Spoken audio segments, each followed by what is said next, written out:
little bit better there. How about them Yankees? The Yankees. Well, today on the Partlow Watch is Lauren's not super happy with me because I attempted to cut Sam's bangs.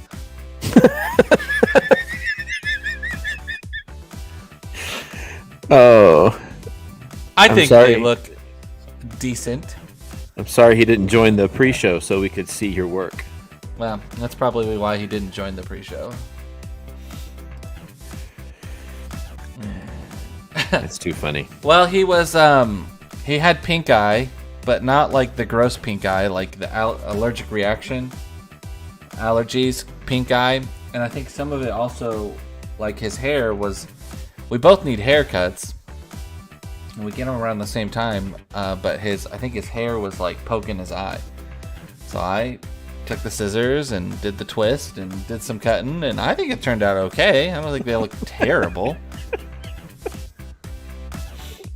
And as soon as Lauren walked in, I went, "Hey, how's it going?" She's like, "What did you do to his hair?" No. Oh, Luckily, we had company over, so she couldn't rip into me too hard. Not too hard. All right, so pre-show question. What's your favorite quote from a movie? That's an epic countdown video. Thanks, Alan. Happy birthday, Josh from Steve Partlow in Oregon. My favorite quote from a movie. So hard. I won't say it's my favorite. Because there's so many lines in movies that I love. Now I'm trying to think. Okay, so it's not. I'm about to just break the rules. Like, I'm just a typical youth minister. You answer me a question, and I won't answer it. I'll just tell you what I think anyway. Answer the question you want to answer instead. So last night we watched Trolls with Sam. Sam's the new one or the first one? The first one. Okay. Because he's at an age now where he watches movies. Like, he'll sit down and he'll watch the whole movie with you, and it's fun to experience that. And I watched it because of there's one scene in that movie that brings me so much joy because it brings Lauren so much joy, and she laughs so hard. And it's the point where the two trolls are about to go into the cave to get to Burgerton, and they meet the Cloud. And the Cloud is like, "Yeah, I'll show you the way as long as you give me a high five." She's like, "All right." And he's like, "No, I know that you'd give me a high five. He has to give me a high five." And they do the whole, and he's like, "All right, I'll just settle for a fist bump." And then he just goes crazy on him or whatever. And it is just so funny. And Lauren laughs so hard during that scene. She did when we saw it the first time. She laughs just as hard every time, and it brings her joy. So we watched that, and that was fun. Good movie too, by the way. Trolls. Good movie. Fun movie. Haven't seen the. All we have to decide is what to do with the time that is given us. Alan, stop pretending like you're deeper than you are. That's a good quote, though. We all have to decide what's it from. Yeah, what is it from? I do like the quote that we were talking about earlier. Hey, are you gonna go out and fight like a cool youth pastor, or are you gonna? Or did you bring a suit? Yeah, that was pretty epic line from the new Spider-Man. One of my favorites is from Tombstone. Oh, Gandalf. Oh, Gandalf. I should have known that was But what movie is it from? Rings. Is it from Lord of the Rings, or is it from The Hobbit? That's what I need to know. Yeah, in Tombstone, where Doc Holliday is. He's just kind of knocked around a guy who was questioning Wyatt Earp's reason to be in town. And Doc Holliday looks at this guy who's got a bloody lip, and he says, "Are you going to do something, or just stand there and bleed?" I do like that line. Yeah, that's pretty good. That's a pretty good one. I like. I always like that line from Star Wars. I love you, I know, but I only say it when I'm being a tool. Lord of the Rings, Fellowship of the Ring. Fellowship of the Ring. What's your favorite Lord of the Ring? Me? Yeah, Fellowship, Just gonna Two me? Tower, or Return of the King. Do I lose points with you if I tell you I have not watched all of the Lord of the Rings movies? No, I you don't lose know no if points I've. with me. Okay, good. Because I don't know if I've seen any of them all the way through start to finish. Wow, you're a daisy if you do. You're a daisy if you do. Man, Kyle's here, Alan's here, Steve's here. Man, Yeah, we Feeling start a talking little- about movie quotes. Huh? movie quotes. That's right. Everybody comes out of the woodwork. I feel special that they're all here. Thank you guys for being here. Absolutely. Till we're all growing a beard. A man's face should never be bare. We just want some facial hair. We're anticipating, yeah, everyone's waiting for a beard. Hey, good morning, everybody. This is Behind the Beards. Here on Behind the Beards, we pull the curtain back, take a look behind the scenes, and reveal the things that go on in the hearts and minds of your church and ministry leaders. I am Joshua Fowler, preaching minister in Baton Rouge, Louisiana. Baton? My brother here, Aaron Partlow, is a youth minister still, right? Still, I don't know why my mind went blank there for a minute. lowly youth minister. Longview, Texas. I don't know about Thank you. lowly, but man, it's good to be here. It's good to see you this morning. Thanks. So address the elephant in the room. It is Josh's birthday today. is. So we're All day long. excited to celebrate his birthday with him today. Any big plans? Any dinner plans? Lunch plans? Well, so my son did what all good sons do, which is Which son? my youngest, Okay.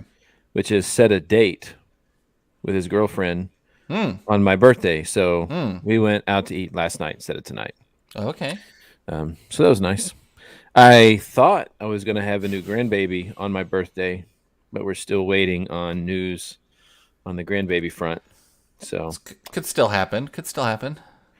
yeah, they're Except for they're in Japan, so it wouldn't really be your birthday, but it is still my birthday there. They're 14 hours ahead of us, so nope, I think it just turned March 2nd where they are. So my sharing a birthday with my grandbaby is not in the cards. So, but yeah, man, we're still waiting for the phone call or the FaceTime call or whatever comes from them. So that's pretty cool. Cool that is stuff. pretty cool. That is exciting. Outside of Sam's new bangs, what's new in your world? Sam's new bangs. Technically, they're the old bangs. They're just a little shorter. Not a whole lot new over here. Just getting, trying to get pre-planned for summer.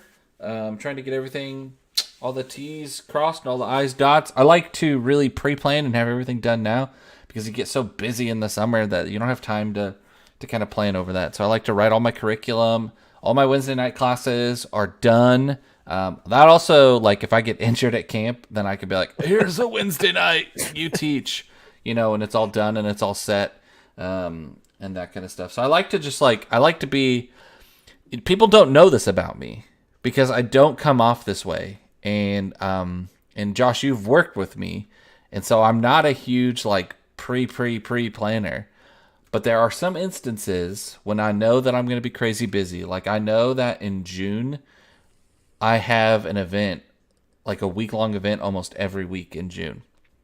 So those classes, I know what class series we're going to do on those Wednesday nights, and I have all that prepped. And so anyway, it's just I try to get like a lot of that stuff, at least outlines kind of done and planned for that kind of stuff. So, hi, Bryce, good to see you.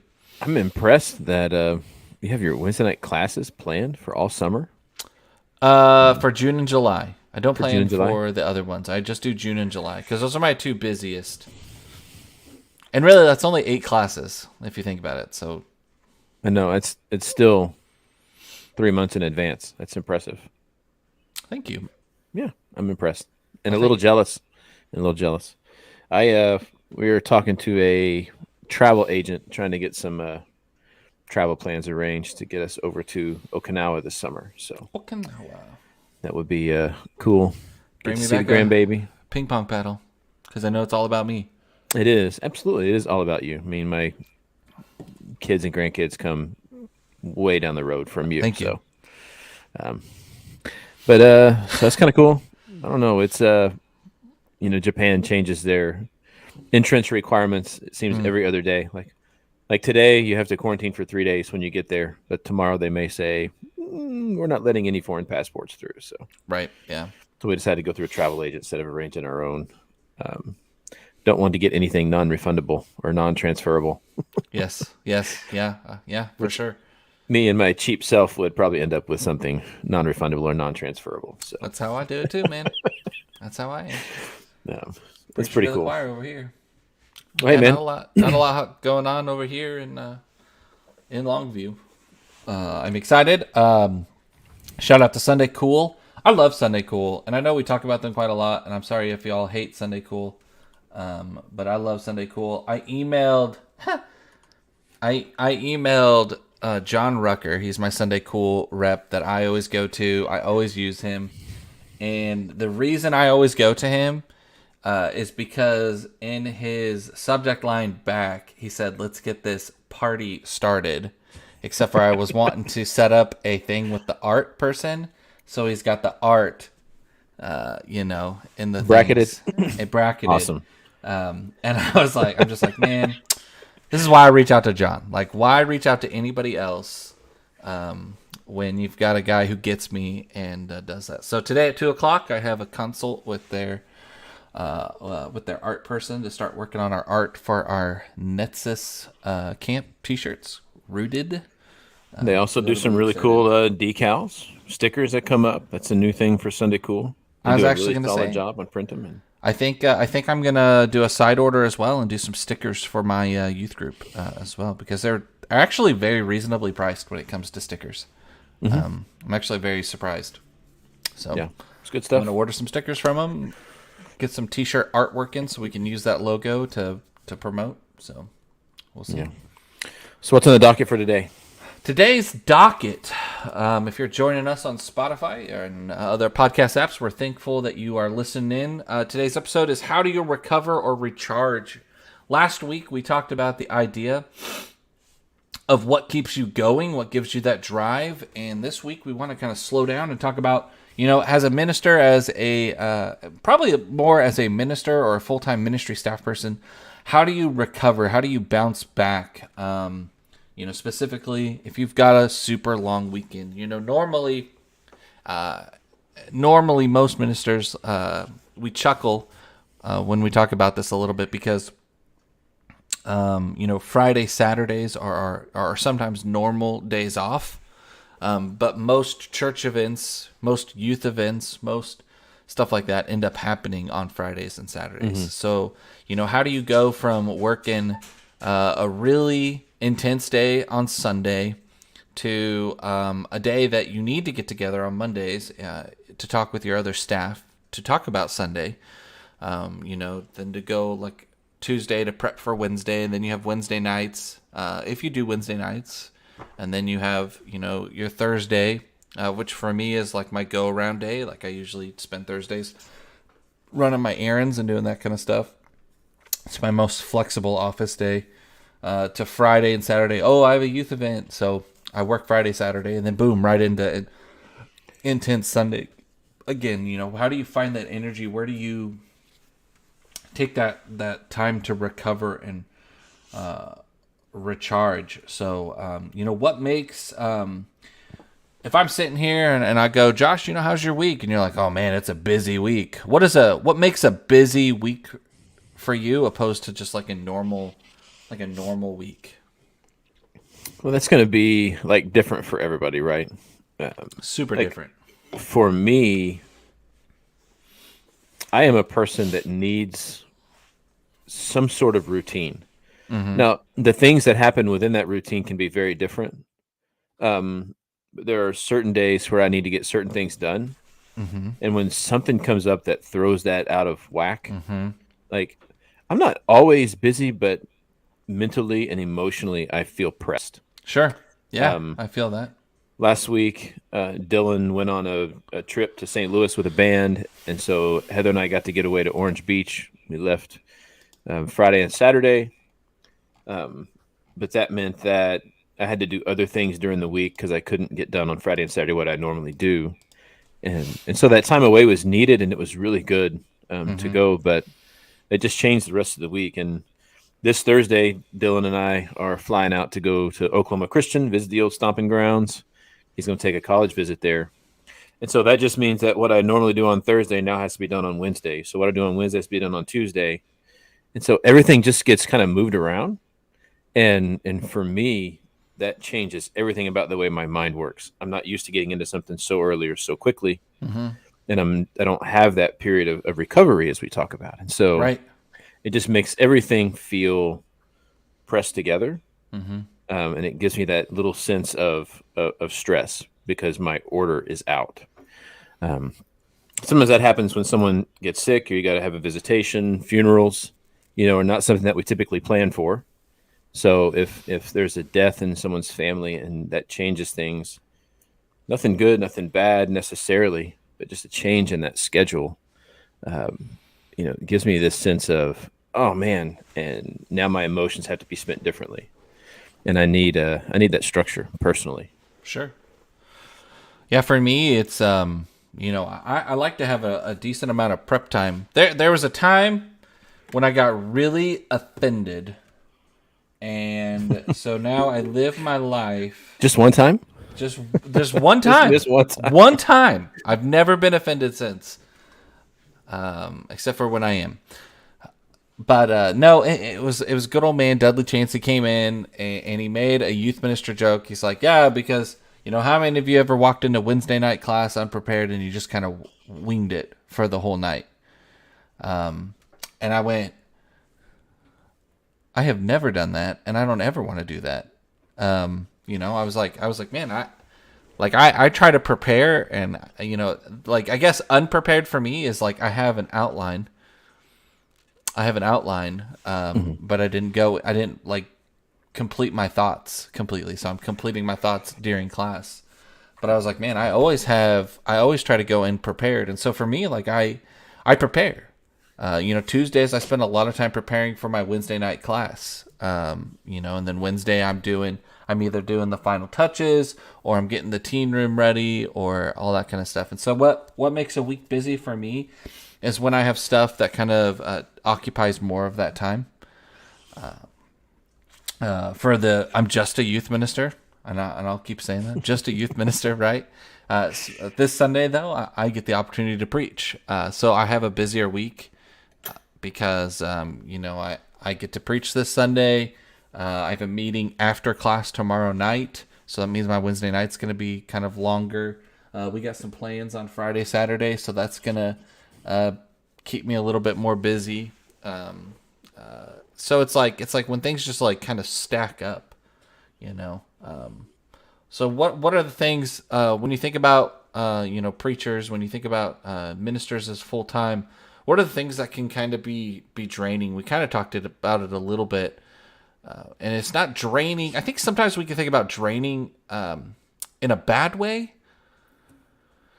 It's not necessarily a bad thing. Sometimes it's just like a fact that it is kind of draining, Well, Sundays drain me. Yeah. We go out to eat a lot of times with people on Sunday nights after church. And there's sometimes, especially if it's a big group, I like going out to eat on Sunday night with a big group because in a big group, I can sit at the table and I can not say a word and I can just be present silently amongst people because I'm tired. I'm just completely spent.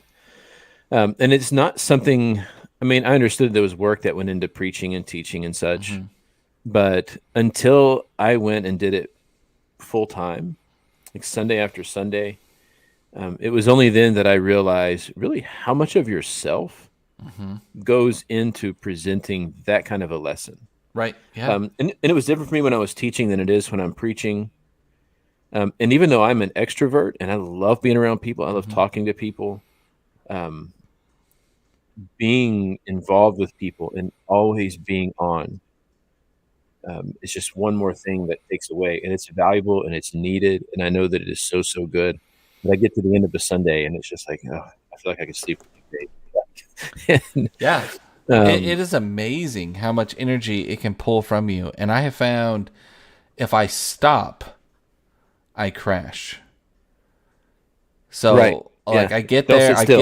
I get there Sunday morning and we get through first service and it's awesome, and we go to second service, and I have Bible class and I've got the energy, and we go to second service, and it's not like physically stop, because I physically stop and I listen to each sermon, to first and second, and Sure, so sure. go to second service and we're good, and then hopefully we go out to lunch with somebody. If we don't go out to lunch with somebody and I come home, what do? Well, I eat lunch and I sit down and I start to crash, and Lauren's like, "Are you okay?" And I'm like, "Yeah, I just crashed." If we go out to lunch with other people, we don't get home till about 2:30, and I'm going strong. But I get home and I have to. Lauren's like, "I'm gonna go take a nap with Sam," and I'm like, "Okay, I'm gonna go work in the yard, or I'm gonna do something around the house, because we got to get back to the church by 5 o'clock, and I don't have time to crash this plane and then get her going again." So I got to keep this plane going so that she can take off and have that energy for Sunday night. So luckily, I'm very thankful that we do second and fourth Sunday nights. So I only have to do that every other week. Yeah. Well, every job has a sort of routine that's like this. For us, our day is Sunday, and then Monday we kind of start rebuilding for what's coming next. When I was in the car business, it didn't happen every week; it happened every month. But you spend a month building up to this last day of the month where everything's going to be finalized. All of your commissions are set. Your pay for the month is gone. Maybe you were the top salesman that month, and then you get it all booked. You work like crazy, get everything closed possible so that the month looks as good as it possibly can. And the 31st ends, and you come in on the 1st, and you get that sheet, and it's full of zeros. And it's like, oh, man, I worked so hard for a whole month to build that up, and now hero to zero overnight. The difference That's is Monday just morning. with our pattern, it just starts over. That immediately we're working towards the next week, and it just kind of resets every week instead of every month. And it is it's those things that we work for, Right. not because the rest of the stuff in the week isn't important, but because what we do on Sunday is just the culmination of all of those things when we're all together in one place, gathered around the table. All of those things remind us of why we do the things we do as a body. And so it's important to be really present in that moment. And then everything begins working again. So Yeah, it's very interesting. We talked about things that can drain you. There's some stuff. It's interesting. Funerals are draining for everyone, and they take a lot of energy and things like that. And so those can kind of drain you a little bit. But for me, there's some really good things that can come. Like when I get to meet with people, and even if we're praying and we're talking about stuff, like I feel more energized in a sense. I don't know. I think things that drain me are when I have to have long days in my office.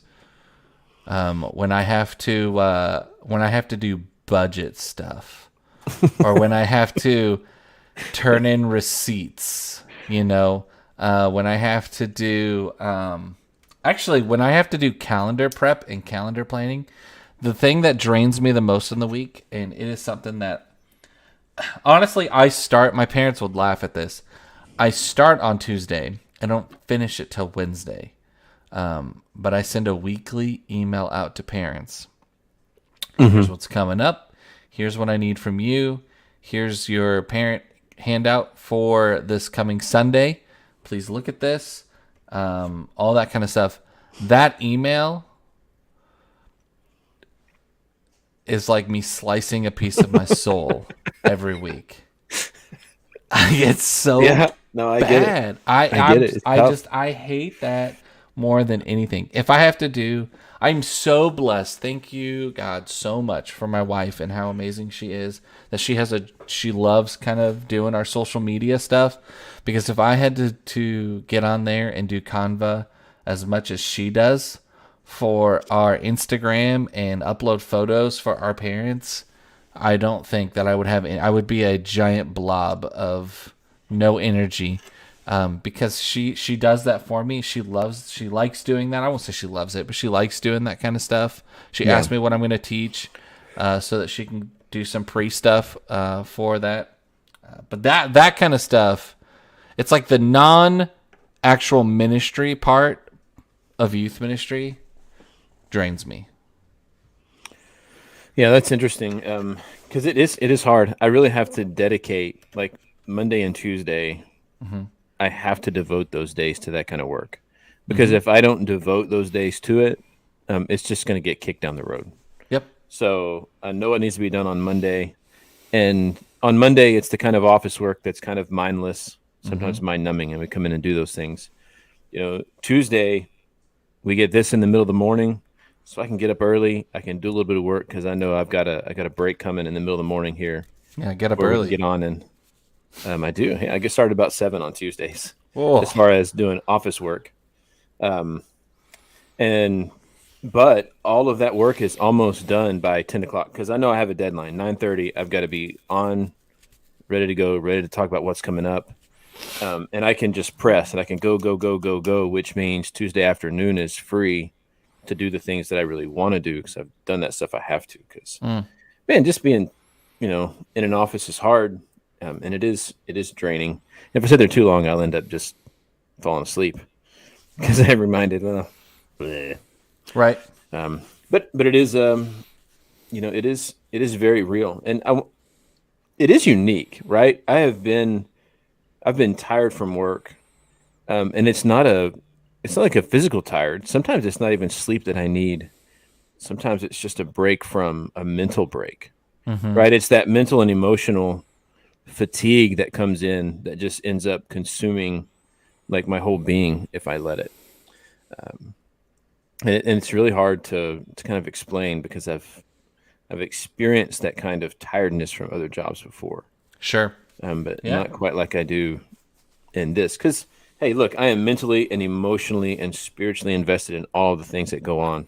You mentioned, well, we can talk about it some other time, the difference between winging a class. Oh, yeah.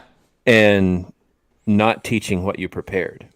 Oh, yeah, right? yeah. Because those are total two difference. very, very different things when you go in. But if I am not emotionally and mentally and spiritually present, I'm not available to hear when the Spirit might be moving me through the people that are in that class to go a different direction. So, That is very true. Forcing your way through a class, yeah. yeah, like I know you're trying to go here, class, but this is what I prepared, and so this is what I'm going with. When I don't have the time to recover and recharge, that's what I do. I trust my preparation more than I trust the Spirit's guiding me through what people are asking, because that preparation can lead us to teach what we've thought we were going to teach, but that preparation might also be leading us to give something that we weren't quite aware of. Right. But God knew what He was doing when He was setting some things before us. How often do I forget that God knows what He's doing when He sets some things before me? I don't know. Probably too often. So how do we recover from Monday? What are some things you look to kind of recharge for the next week? How do you? I used to, when I was younger, Mondays was my day off, but that's when I was a solo. I was the only guy on paid staff. So it made sense. It was easier to be able to take Monday off. Now working with a team, it's hard to, it's hard to justify taking a Monday off, because everyone gets together on Monday and we talk about Sunday, because there's a lot of communication, a lot of things that need to get passed around on Monday.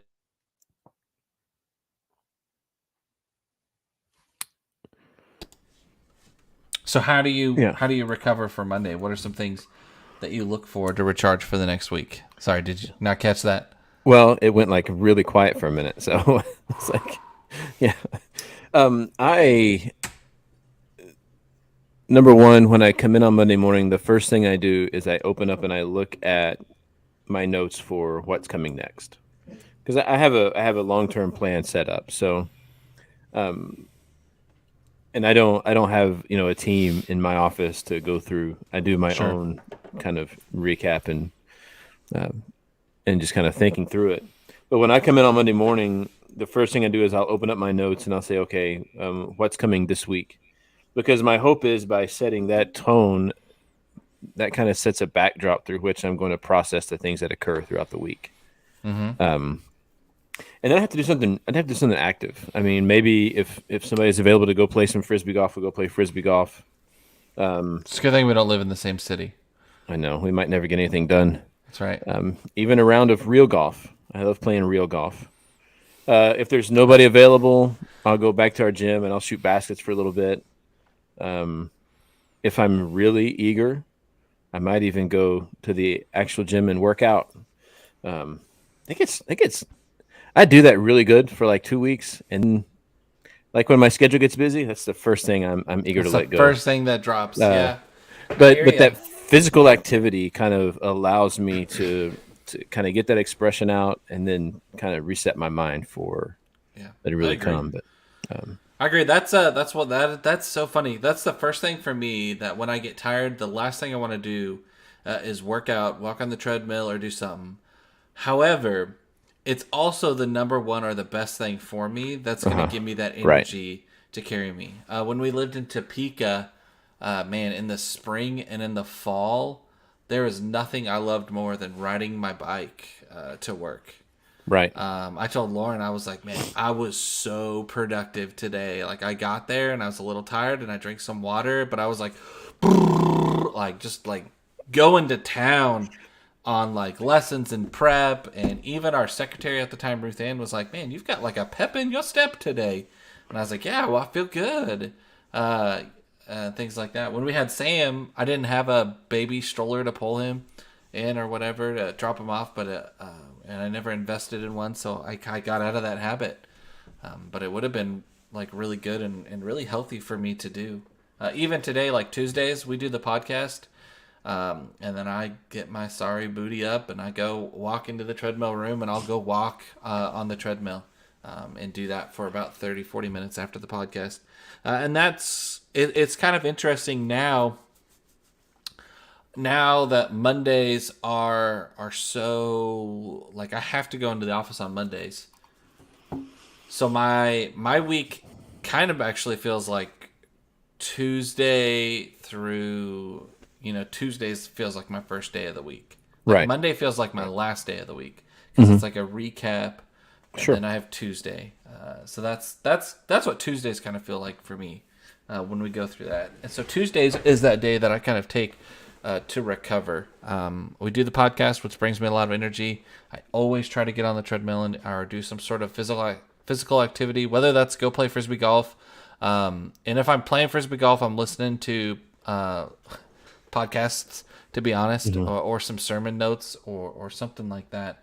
Just because I feel like I need to keep going. I need to keep doing something like that. And then I feel really good when I get home and I finish doing my class prep, or I start my class prep for Wednesday night and that kind of stuff. But that's kind of like that groove right there is kind of how I get that bounce back, that recharge Yeah. to keep that energy going. Because like Sundays and Mondays, like they take a lot of drive. And there's a lot of Monday mornings where I'm just like I'm really feeling it. Because we have like a really busy, like this weekend, we had a really busy weekend. Right. We had a lot going on. And so it was just, it was like, man, when do you stop to smell the roses or to take a break? There's a key flaw to riding your bike to work, right?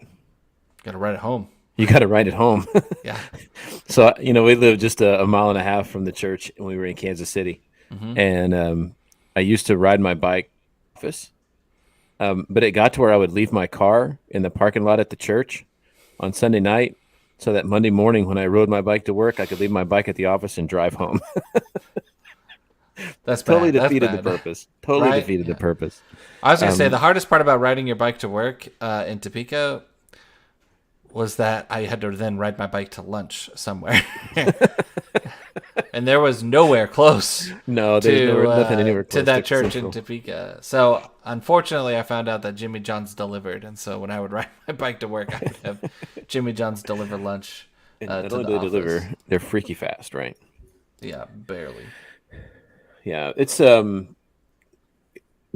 this is something that is really important. It's important for ministers, but it's really important for all of us that we take the time to recover and recharge. It's one of those things that it's so easy for us to overlook the Sabbath. But in my scripture reading, for this morning, one of the plans that I'm going through was in Hebrews, and it was talking about the Sabbath rest for God's people. Mm-hmm. And I just don't think. Part of me thinks that it's cultural, but part of me just thinks that it's human to not want to rest. And early on, that Sabbath was given as a reflection of creation. But even after Israelites came out of Egypt, God said, hey, when you were in Egypt, there was no rest. So when you were slaves, you worked nonstop. So I'm going to ask you to reinstall the Sabbath as a reflection on what I'm doing for you in Egypt, because I'm not your Pharaoh. I'm your God. Yeah, And as your God, I'm telling you, you need rest. And I think that's just so easy for us to that we want to just go. And hey, if you're tired, just press through it. The phrase that I use all the time is, yeah, I'm really tired, but I'll sleep when I'm dead. I don't have time to rest right now. Sleep when I'm dead. And I mean that kind of jokingly, but I'm kind of not joking either. And I think sometimes God wants us to know, I think all the time God wants us to know, hey, you need to rest. Rest is important. And it's that culminating vision of what it is to live with him in eternity. It's rest, complete rest. And so it's important and really to finding recover. that rest. And, I think the Behind the Beards moment is, here it is. I can't believe I'm going to say this. I need a graphic for this, by the way. Yeah, we do. Your Behind the Beards moment is this today, okay? If you've called the church office and they're like, oh, well, today is like the preacher's day off. Listen, if it's not like super deadly important, let the man have the day off. Let the man have the day, because he's already struggling. And I think this is one that most ministers struggle with the most. Is that rest? Is that rest? And guys, it how do I say this in the most loving manner? Ministers take a lot of time to be invested and to know a lot about you and a lot about your family. If you tell us you're going on vacation, we make that mental note of that you're going to be gone or you're going to be on vacation and things like that. Guys, we tell you our schedule. We tell you things that we're doing all the time. Remember. Just remember, please. If I say, hey, every Wednesday morning from 8:30 to 9 o'clock, I do meditation and quiet time where I turn everything off. Don't call me during 8:30 to 9 o'clock on Wednesday mornings. It's not that hard for you to remember. One thing. So let's just be better. How about that? We'll just leave it at that. Let's just be better, in letting our ministers have that time to rest and recover, because I think that is one of the things that we struggle with the most. I think there are a lot of lazy ministers out there. Don't get me wrong. I do. But I think there's a lot of ministers over there who are firing at both ends. I think the studies show that now. I think we're in a time period where there's actually a minister drought, because a lot of people have walked away and a lot of people have quit, and a lot of it's because we've been burning the candle at all four ends instead of both ends. Yeah. And we got to be better at that. We got to show that love and that grace to our ministers, to those people who are serving in those areas, and making sure that they're getting the actual time. I'll never forget. I had a deacon of youth who was really good at this, and I think it was the second year I was there, and we were about to go on vacation, and I was a little bit nervous to go on vacation, because I always get nervous to go on vacation, because what if people realize they don't need me, and then I don't have a job when I get back? irrational fears. So I told the youth group, I said, hey, we're going on vacation to Oregon. I said, but you all have my phone number, so if you need something, just send me a text or give me a holler, and I'll reach out to you. And then he got up and he said, well, that's a lie. And I was like, what? I was like, this is awkward. Why are you saying this in my class? And he was like, Aaron's about to go on vacation, so if you need anything, y'all have my phone number, so y'all call or text me because I know everything that's going on and all the answers that you'll need while he's gone on vacation. But don't bug him. Let him go spend time with his family. Aaron, don't answer any calls or texts from work. Yeah, He's like, that's right. Because they can call me. And I appreciated that so much because what he did there was he protected me from not spending that time with my family, but then he also protected myself from not trusting and letting go and really taking that Sabbath that I needed to spend time with my immediate family and my distant family as well, so. Yeah, and that's something that Shout out to Scott for that. Thank you, man. so there's some tools at our disposal to use. One of them is you can set up, if you have an iPhone, you can set up do not disturb parameters. Right. Like I set up my bedtime on my phone because I tell it how much sleep I want to get and when I wake up. And that, so at 10 o'clock every night, my phone pops up and it says, hey, by the way, your bedtime is approaching. It's time to wind down. And then I get no notifications after 10 o'clock at night. Do you ever feel really bad when you're already in bed and then your phone says, "Ba-da-doom, it's time for bed," and you're like, Well, beat you there. if that happens, I'll let you know. And so, but everything shuts off. All of my notifications, I can still get on. If someone calls me, the phone call goes through, but I don't get text messages. I don't get social media alerts. I don't get email alerts. All those things turn off. You have that set of headphones that's kind of set that way. So when you have those headphones in, when I go to text you, it says Aaron Partlow has notifications turned off. So I know it. Yeah. When you have your AirPods in? AirPods. Huh. I didn't know that. So, but I So know wear my that, AirPods more. that if I'm about to text you, I know that you're not going to receive that notification. You might go look, but I can expect that you're not going to answer me right away unless you just happen to be looking at your phone. But that also tells me there's something that you're doing in the moment where you may not want to be disturbed. And so, but we have to be good about setting those boundaries and then keeping them as well. Because I would love it if other people would just know, but you know what? They got a lot going on in their life too. And maybe they just can't, whatever it is, they're thinking about something else. So I have to be responsible for those things. And if I'm not going to honor those boundaries, why would I expect them to honor them as well? So it's a two-way street, but it's so important that we understand what we're all here for, and that we want to continue to serve. Hey, and if you want a short-term minister that's going to be here for 4 years and burn out and flame out, then keep pressing, and don't ever give them a chance to give a time up. And as a minister, continue to work and don't ever take that time for yourself. But if you want to serve for a long time, you've got to take those times to recover, to recharge, so that you can be ready to roll. I'm with you, man. It's good stuff. Anyway, how do you recover and how do you recharge? Well, the main way is to remind ourselves about who Jesus is. Right? To remind ourselves who Jesus is and his mission, because his mission is our mission, and that is our focal point for our entire life. And so we want to remind you here from Behind the Beards to don't grow weary in doing good. And I really mean that. Like, there's a lot of not good that you can do throughout the day. There's a lot of not good that you can do throughout the day, and it is so easy to do that not good.